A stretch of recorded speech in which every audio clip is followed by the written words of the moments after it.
तो आइए आज हम वर्ग 10 के संस्कृत का पहला पाठ मंगलम का प्रश्न उत्तर देख रहे हैं। इससे पहले के वीडियोज में प्रश्न उत्तर का पार्ट ए हम देखे थे, जिसमें मौखिक प्रश्न उत्तर को देखे थे। आज हम जो लिखित प्रश्न उत्तर है उसे देख रहे हैं। तो आइए, पहला प्रश्न है एक पदेन उत्तरत, अर्थात हमारे इस प्रश्न का जो उत्तर देना है वह एक पद में देना है, एक पद एक शब्द में देना है। आइए प्रश्न पढ़ें। सतस्य मुखम केन पात्रेण अपिहितम अस्ति, सत्य का मुख किस आवरण से ढका है। तो हम श्लोक में पढ़े हैं कि हिरण्मयेन पात्रेण सतस्य अपिहितम मुखम, हिरण्मयेन पात्र से सत्य का मुंह ढका है। तो हमें पूछता है केन पात्रेण, हमें उत्तर निकल कर आता है हिरण्मयेन पात्रेण, अर्थात पात्रेण तो यहाँ है ही, हमें एक शब्द लिखना है हिरण्मयेन, हिरण्मयेन। यही हमारा उत्तर हुआ, हिरण्मयेन। दूसरा है पूषा कस्मै सतस्य मुखम अपावृणुयात्, पुरुष को किस लिए, कस्मै यह चतुर्थी एक वचन है जिसका अर्थ है किस लिए, सत्य का मुख उजागर करना चाहिए या सत्य के मुंह से ढक्कन को हटाना चाहिए। तो इसमें श्लोक में हम पढ़े हैं कि तत्त्वं पुसन न अपावृणु सत्य धर्माय दृष्टये, यानी किसके लिए, तो सत्य धर्माय, सत्य धर्म के लिए। तो यहाँ हमारा उत्तर होगा सत्य धर्माय। देखो सभी उत्तर हमारे श्लोक से आ रहे हैं। तो ये जो था पूषा कस्मै सतस्य मुखम अपावृणुयात्, तो वहाँ पहले श्लोक का जो दूसरा लाइन है तत्त्वम पुसन न अपावृणु सत्य धर्माय दृष्टये, तो सत्य धर्माय दृष्टये, सत्य धर्म का दर्शन के लिए, सत्य धर्म को प्रत्यक्ष कर साक्षात्कार करने के लिए, तो किसके लिए, सत्य धर्माय के लिए। एक शब्द का उत्तर है सत्य धर्माय। कह महतो महियान अस्ति, बड़ा से भी बड़ा यानी विशाल से भी विशालतम कौन है। तुम लोग भी जानते होगे कौन है, बोलो ना। आत्मा। हम दूसरे श्लोक में पढ़े हैं कि अनोर अन्यान महतो महियान आत्मास्य जंतो निहितो गुहायाम, यानी बड़ा से भी बड़ा आत्मा है और छोटा से भी छोटा, सूक्ष्म से भी सूक्ष्म आत्मा है। अगला है किम जयते, तो हम तीसरे श्लोक में पढ़े हैं सत्यमेव जयते। तो यहाँ सीधे है कि किम जयते, तो सत्यम, सत्यम जयते। यहाँ जो हमारा शब्द है श्लोक में सत्यमेव, यहाँ दो शब्दों का संधि है, सत्यम जोड़ एव, सत्य ही। तो यहाँ हमें देना है कौन, तो सत्य, तो सत्यम किम जयते सत्यम। अगला है देवयानः पंथः केन विततः अस्ति, देवताओं का मार्ग, देवयान, देवताओं के यान चलने का रास्ता, यानी देवों का रास्ता केन विततः अस्ति, किस चीज से विस्तार होता है, किस चीज से विस्तृत होता है। तो इसके लिए ये सत्येन होगा कि सत्येन पंथा बीततो देवयान। तीसरे श्लोक का पहले लाइन का अंतिम भाग है कि सत्येन पंथा बीततो देवयान। देवयान किससे विस्तृत होता है, तो सत्येन से देवताओं को चलने की जो यान है उसका रास्ता, जिस रास्ता से वह यान चलता है, सवारी चलती है, वह किससे विस्तृत होता है। तो ये हो गया सत्येन, सत्येन पंथा विततो देवयान। ये श्लोक बता रहा है, तो हमारा उत्तर आया सत्येन। अगला प्रश्न है, नद्यः के विहाय समुद्रे अस्तं गच्छन्ति। तो इसका जो है हमारा ये चौथा श्लोक है, यथा नद्यः सयन्दमानाः समुद्रे अस्तं गच्छन्ति नाम रूपे विहाय। तो यहाँ हुआ के विहाय, तो नाम रूपे विहाय। तो यहाँ हम उत्तर लिख देंगे नाम रूपे। अगला प्रश्न है, साधकः पुरुषं विदित्वा कम अतयेति।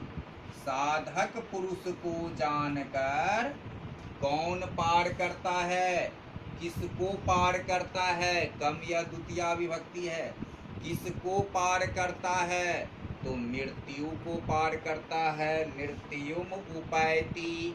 तो यहाँ हो गया किसको पार करता है, तो मृत्युम, मृत्युम, मृत्यु को पार करता है। अब हमारा दूसरा प्रश्न है, पूर्ण वाक्येन उत्तरात्। पूर्ण वाक्य में उत्तर दो। अब हमें एक शब्द नहीं, पूरे वाक्य में उत्तर देना है प्रश्न का।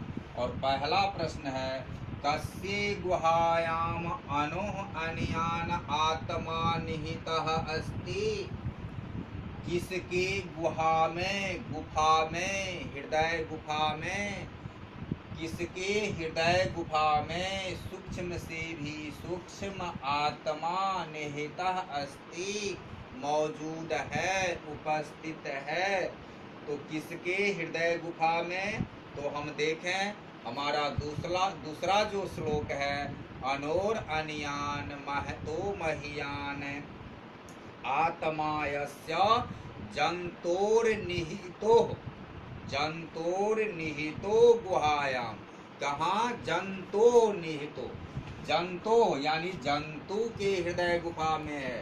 तो यहाँ हुआ किसके हृदय गुफा में, तो जंतु। और जंतु ये कस्य षष्ठी विभक्ति है। जंतु हर्षु कारांत है, जैसे कि साधु, और साधु का षष्ठी विभक्ति साधो होता है। उसी तरह जंतु का हम जंतोह लिखेंगे। तो ये हुआ जंतु। तो हमें पूर्ण वाक्य में उत्तर देना है। तो यहाँ लिखेंगे कि जंतोह गुहायाम, जंतोह गुहायाम अनोह अनयान, अनोह अनयान आत्मा निहितः अस्ति, निहितः अस्ति। यही हमारा उत्तर हुआ। अब देखो ये कस्य जो लग रहा है और यहाँ जंतो, यह इसलिए कि कस्य ये किम का षष्ठी विभक्ति है जो पुल्लिंग में है। इसलिए जैसे बालक का बालकस्य, तो कस्य लिखा है, और हमें उत्तर में जंतु का लिखना है। तो जंतु हर्षु कारांत होता है, और हर्षु कारांत षष्ठी जो है वह जंतोह होगा, जैसे साधु का साधो होता है। इसलिए यहाँ जंतोह हुआ। जंतुः गुहायाम अनोह अन्यान आत्मा निहितः अस्ति। अब देखो अगला है, विद्वान कस्मात् विमुक्तो भूत्वा परात् परम पुरुषम उपैति। विद्वान किससे मुक्त होकर, तो हमने चौथे श्लोक में पढ़ा है कि यथा नद्यः सयन्दमानाः समुद्रे अस्तम गच्छन्ति नाम रूपे विहाय तथा विद्वान नाम रूपाद विमुक्तः परात परम पुरुषम उपैति। तो नाम रूपात विमुक्ता है, तो यहाँ हमें कस्मात के स्थान पर नाम रूपात दे देंगे और लिखेंगे विद्वान नाम रूपात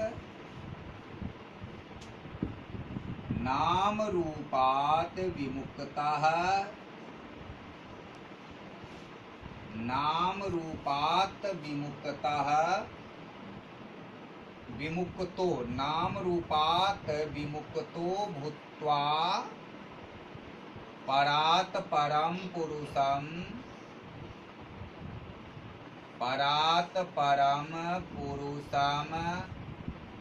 उपैति। यही इसका उत्तर हुआ कि विद्वान नाम रूप को से मुक्त हो करके श्रेष्ठ पुरुषों को प्राप्त करता है। अगला प्रश्न है, आप्त कामारिषयः केन पथा सत्यम प्राप्नुवन्ति। आत्म कल्याणी ऋषिगण किस रास्ता से सत्य को प्राप्त करता है, किस रास्ता से सत्य को प्राप्त करता है। तो आप्त कामा ऋषयः केन पथा किस रास्ता से सत्यम प्राप्नुवति सत्य को प्राप्त करता है।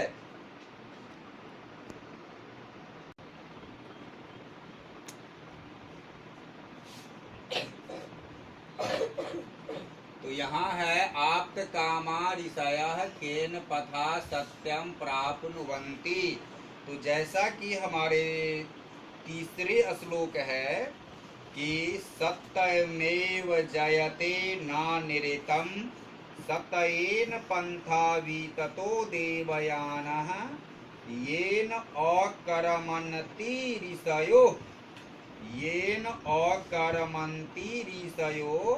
हयप्त कामा यत्र तत् सतस्य परम निधानम। तो येन करमति अकरमति ऋषयो, अकरमति का अर्थ होता है आसक्त होना। तो आसक्त होना किसके लिए आसक्त होना, तो सत्य के प्रति आसक्त होना, सत्य के प्रति लगाव रखना। तो सत्य से आसक्त होकर, तो सत्य से आसक्त होकर हम लिखेंगे आप्त कामा ऋषयः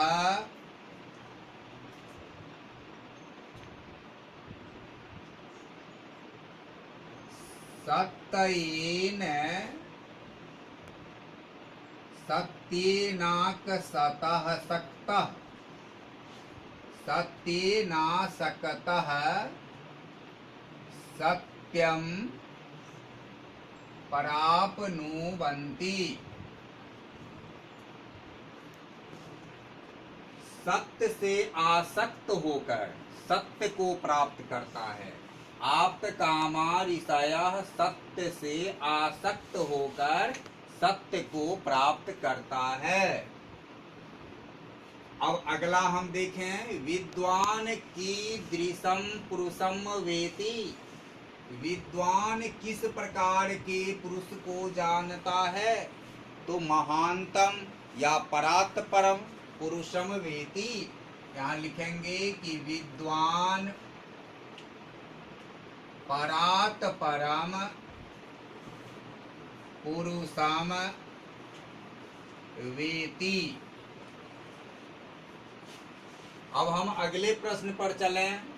कहता है संधि विच्छेदम कुरोत, संधि विच्छेद करना। यहाँ है कस्यापिहितम, हम देखते हैं कि यहाँ कस्य किसका अपिहितम ढका है। अ और अ के योग से आ वर्ण बना है, तो अ और अ के संधि से आ बना है, तो इसका यहाँ विच्छेद होगा कस्य जोर अपिहितम। कस्य जोर अपिहितम। यहाँ वर्ण की संधि हुआ अ और अ का, अ में अ जुटा, इस संधि को हम कहते हैं दीर्घ संधि, जिसका सूत्र होता है अकः सवर्णे दीर्घः। तो ये हुआ दीर्घ संधि का उदाहरण है। कस्यापिहितम, कस्य जोर अपिहितम, अ जोर अ जुड़ के आ बना है। इधर देखो अनोर अनयान, अनोर नियान। यहाँ इस रॉ का जो आगमन है, यह आगमन है विसर्ग के स्थान पर। जब विसर्ग के बाद कोई स्वर वर्ण आता है तो वह विसर्ग वर्ण रॉ में बदल जाता है, और इस तरह इसका जो संधि है वह है अनोह जोर अनियान, अनोह जोर अनियान। तो ये चूंकि यहाँ विसर्ग का संधि हुआ है, इसलिए ऐसे संधि को हम विसर्ग संधि कहते हैं। यह विसर्ग संधि का उदाहरण है। इसमें भी वही बात है, जंतोर निहितो, यहाँ रॉ का आगमन हुआ है तो वही विसर्ग है। तो विसर्ग है तो ये हुआ जंतोह, जंतोह जोर निहितः, जंतोह जोर निहिता, ये भी विसर्ग संधि है। यहाँ रॉ अस्पष्ट है, इसलिए कि इस विसर्ग के बाद का जो वर्ण है वह स्वर वर्ण है, और उस रॉ के आगमन को अ मिला करके पूर्ण व्यंजन वर्ण रॉ बना दिया। लेकिन यहाँ विसर्ग के बाद नी है, नौ का आगमन है, तो ये स्वर नहीं है, इसलिए विसर्ग को पूर्ण व्यंजन नहीं बन पाया, और यह इस तरह से रेफ के रूप में है। तो जंतोह जोर निहिता, यही इसका संधि है, और ये संधि का नाम हो गया विसर्ग संधि। तीसरा है हयाप्त कामाः। ये है यहाँ य का आगमन हुआ है, तो य का आगमन हुआ है तो स्वर संधि में जो यन संधि होता है, तो यन संधि में जब हर्षी के बाद या हर्षु के बाद आगे कोई भिन्न स्वर आता है तो वह हर्षी य में बदल जाता है और हर्षु व में बदल जाता है। तो इसी आधार पर ये ह का जो हर्षी है और आगे आप्त कामा है, तो ये आप्त कामा, ही जोर आप्त कामा, यही संधि है। और ये हर्षी जो है के बाद ये आ आया है, यहाँ संधि हुई है हर्ष ई और आ का, और इसे कहते हैं यन संधि। तो ये ही जोर आप्त कामा, हयाप्त कामाः। उसके बाद है उपायति, उप जोर ऐति, ये हमारे आयादी संधि हैं। आयादी संधि उप जोर ऐति। अगला प्रश्न देखें, कहता प्रकृति प्रत्यय निर्देशनम कुरुत। इसमें प्रकृति और प्रत्यय का अलग अलग बंटवारा कर देना है। पहले समझें कि प्रत्यय क्या है। किसी शब्द के अंत में लगा हुआ शब्द खंड जिससे नए शब्द का निर्माण हो जाता है, उसे हम प्रत्यय कहते हैं। तो यहाँ जो है ये है अपि, अपि एक उपसर्ग है, तो अपि उपसर्ग शब्द के पहले लगता है। फिर इधर है अपि जोड़ हित और जोड़ यत, तो यहाँ यही यत इसका प्रत्यय है, हित धातु है, अपि उपसर्ग है। तो प्रकृति प्रत्यय निर्देशन में हम उपसर्ग, फिर धातु और फिर उसका प्रत्यय अलग अलग कर देते हैं, उसी को कहा जाता है प्रकृति प्रत्यय निर्देशन करना। तो अपि जोड़ हित जोड़ एत, अपि हित एत अपि हितम हो गया, और इस तरह से इसका प्रत्यय एत है।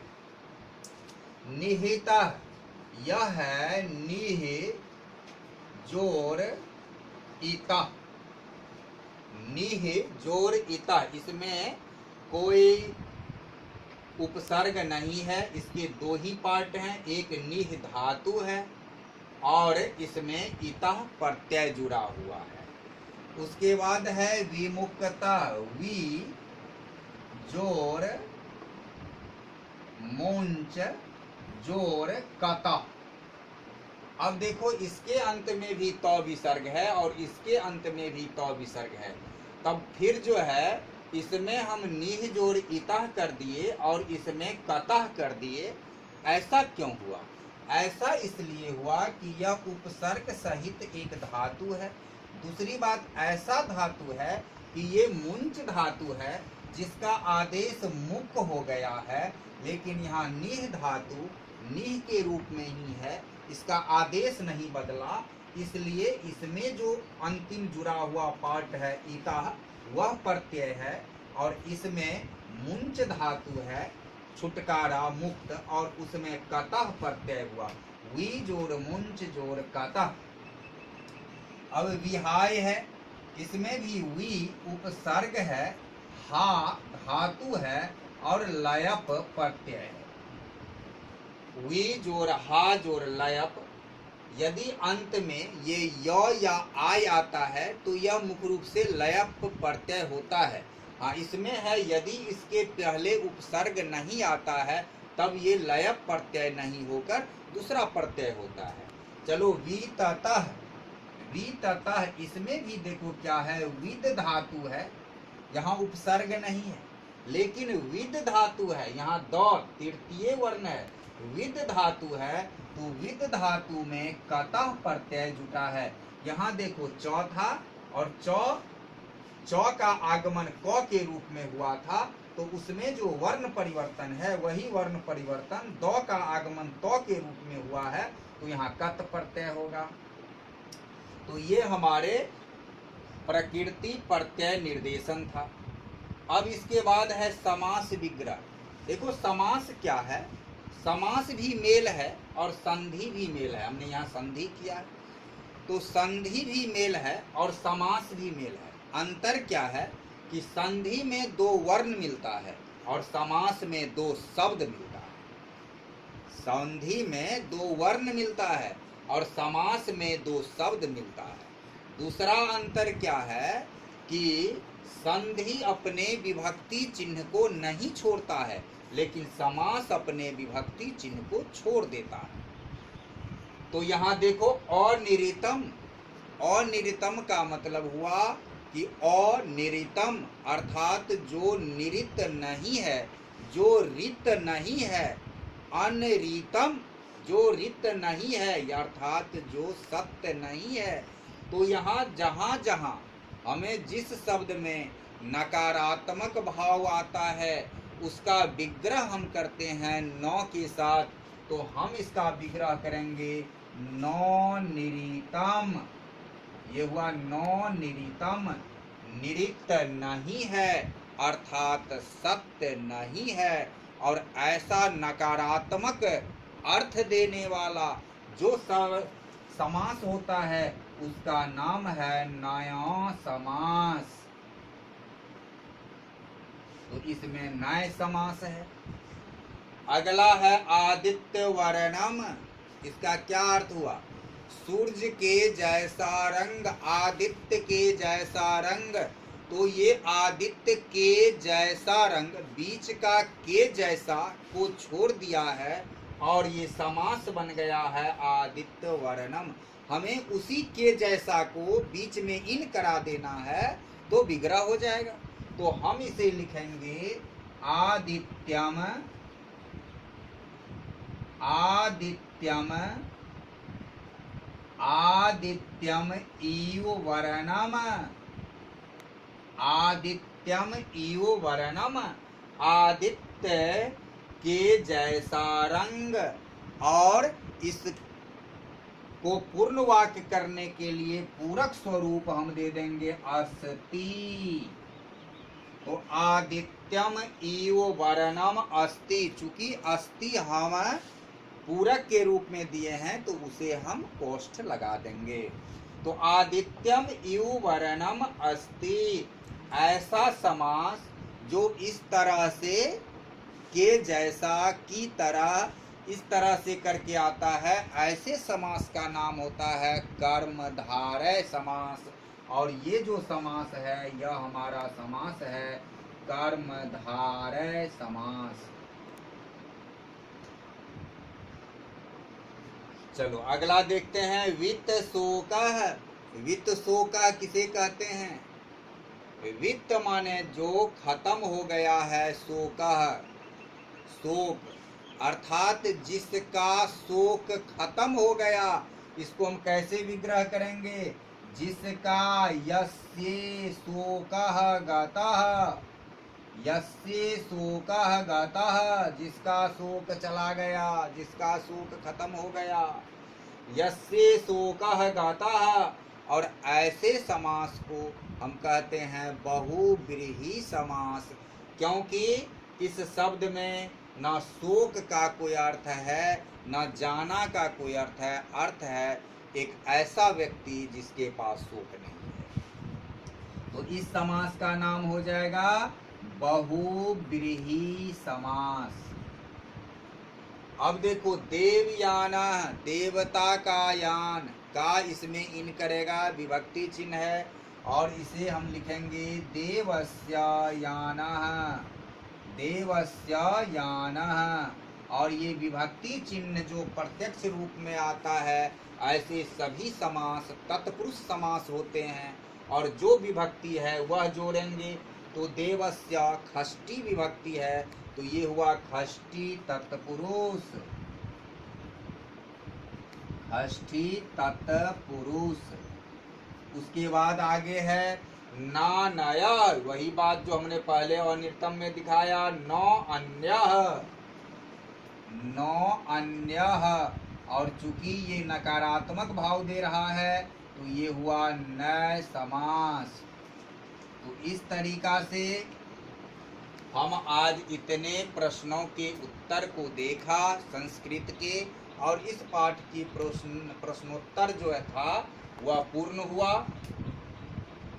तो इसे यदि अच्छा लगा हो यह तो इसे लाइक कर देना, पहली बार चैनल पर आने से सब्सक्राइब कर देना, अपने दोस्तों की भी शेयर करना। तब तक बहुत बहुत धन्यवाद इस वीडियो को देखने के लिए।